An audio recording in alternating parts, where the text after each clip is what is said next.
Ang susunod na programa ay rated PG. Ito ay nangangailangan ng patnubay at gabay ng magulang para sa mga batang manonood.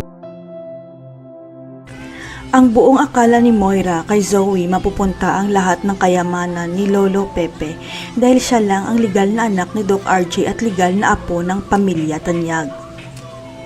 Pero laking gulat ni Moira nang sabihin ni attorney na tinanggal pala ni Lolo Pepe si Zoe sa last will and testament niya at si Annalyn at Justin lang ang pamamanahan.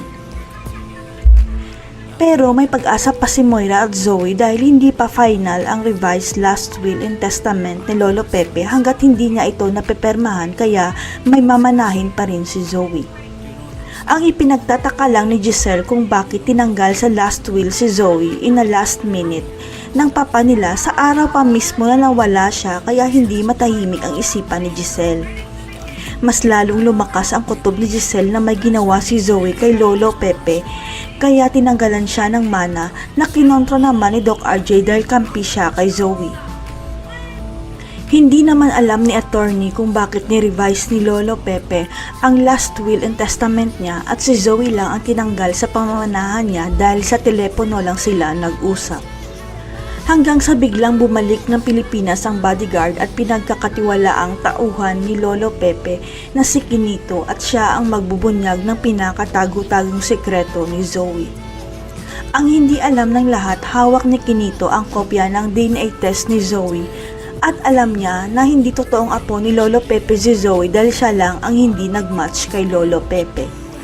Kaya sa pagbabalik ni Quinito sa Pilipinas, siya ang pinakasusi para tuluyan ng matanggalan ng mana si Zoe dahil hindi naman siya totoong kadugo ng pamilya Tanyag. Kaya kahit hindi mapermahan ni Lolo Pepe ang revised last will and testament, walang may makukuhang mana si Zoe dahil matibay na ebidensya ang negative DNA test ni Zoe.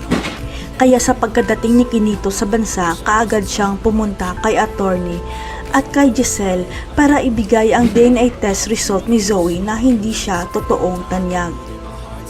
Kaya malalantad na sa lahat na hindi pala totoong Tanyag si Zoe dahil sa DNA test result kaya si Justin at Annalyn lang ang may karapatan sa Apex Hospital. Dito na ay dideklara ni Giselle sa taga-Apex na si Justin at Annalyn na ang mamamahala ng Apex Hospital at si Zoe maietsapwera na sa Apex at sa buhay ng mga Tanyag. At ang susunod na malalantad na may kinalaman si Zoe at Moira sa pagkidnap kay Lolo Pepe at madidiskubre na rin ni Lynette na si Doc Carlos ang totoong ama ni Zoe. Tuluyan na kayang mamamaalam si Lolo Pepe dahil naayos na niya ang buhay ni Giselle. Magpapaalam na rin kaya si Zoe dahil hindi niya nakayanan ang pagpaparamdam ni Lolo Pepe. Abangan.